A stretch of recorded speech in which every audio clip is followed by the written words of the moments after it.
Muito se fala sobre a importância da cultura grega e como ela serviu de base para o desenvolvimento do pensamento ocidental. Mas os gregos receberam diversas influências de outros povos, tão antigos e exóticos que ainda preservam seus mistérios até os dias de hoje. Os fenícios fazem parte dos povos mais desenvolvidos e influentes da antiguidade, e sua cultura teria grande impacto em civilizações futuras. Este povo habitava a região litorânea da antiga Canaã, onde hoje fica a costa marítima do Líbano, da Síria e de Israel. Na antiguidade, eles eram conhecidos como povo púrpura. O termo fenício tem origem na palavra grega phoenix, que pode significar carmim ou púrpura, uma cor considerada bastante luxuosa na época. Por volta de 1200 a.C., o Egito perdeu alguns territórios devido a revoltas populares, e a cultura fenícia passou a florescer neste período. O vácuo de poder na região permitiu aos fenícios erguerem suas próprias rotas comerciais e fortalecerem seus exércitos. Assim como os sumérios e os gregos, os fenícios possuíam muitas cidades-estado, que se mantinham independentes e com traços culturais distintos. Com o desenvolvimento de uma cultura baseada no comércio marítimo, os fenícios entraram em contato com muitos povos diferentes, como a civilização minoica na ilha de Creta e os micênicos na Grécia. Com a expansão de seus domínios, os fenícios colonizaram novos territórios, onde fundaram cidades importantes.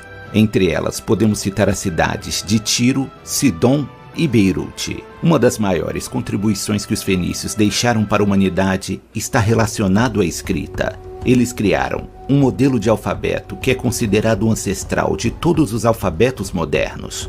Esse alfabeto é chamado de alfabeto fonético fenício e chegou até a Grécia por intermédio da ilha de Creta. Os gregos, por sua vez, adicionaram as vogais ao alfabeto fenício, criando assim o alfabeto grego. Os fenícios prosperaram muito com o comércio de madeira, escravos e vidro, mas seu produto mais valioso era a púrpura tíria.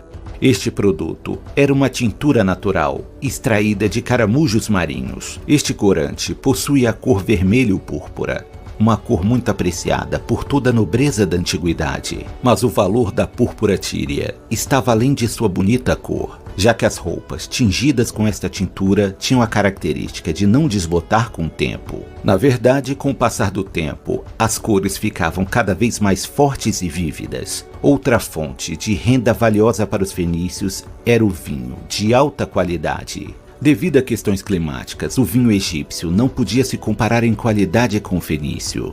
E por isso eles pagavam em ouro pelas jarras de vinho de alta qualidade vindas da Fenícia. Os fenícios ainda contavam com o comércio de prata, cobre, estanho e bronze, além de produzirem joias e esculturas feitas de vidro colorido. Com tamanha variedade de produtos circulando nos mercados, os fenícios acumularam uma riqueza realmente espantosa. Tudo isso era possível graças aos incríveis barcos desenvolvidos pelos fenícios. As galés fenícias eram chamadas de birremes, pois possuíam 2 fileiras de remos.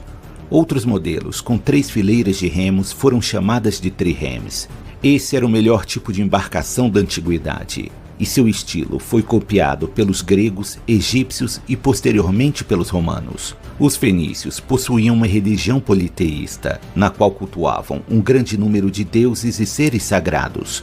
Algo curioso é que, apesar de terem uma cultura voltada para o mar, o panteão de deuses fenícios parecia não ter divindades marítimas. Também era costume realizar sacrifícios de animais em rituais religiosos, algo que era comum na maioria das religiões praticadas na época. No entanto, os fenícios também sacrificavam seres humanos, inclusive crianças e recém-nascidos. Assim como os minoicos da ilha de Creta, os fenícios possuíam essa dualidade, sendo um povo desenvolvido, mas com uma estranha ligação com costumes primitivos. Como grandes navegadores, os fenícios percorreram uma distância marítima espantosa para sua época.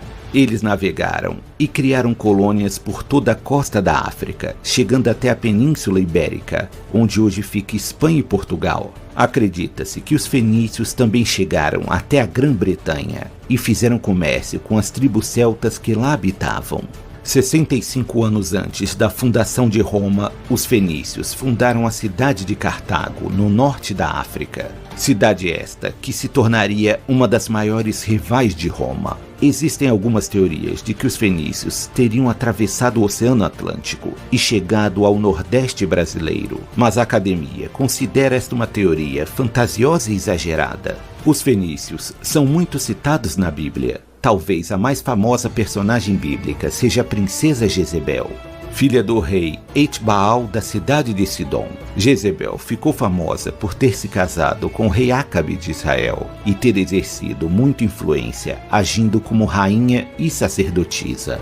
Mesmo com toda sua fama e riqueza, os fenícios não possuíam uma força militar unificada e, por conta disso, não conseguiram oferecer muita resistência contra os ataques do emergente Império Persa. A cidade de Cartago foi um dos principais abrigos para os fenícios. Com o aumento da população, a cidade cresceu substancialmente. Em 332 a.C., Alexandre o Grande conquistou a famosa cidade fenícia de Tiro, que estava sob o domínio persa.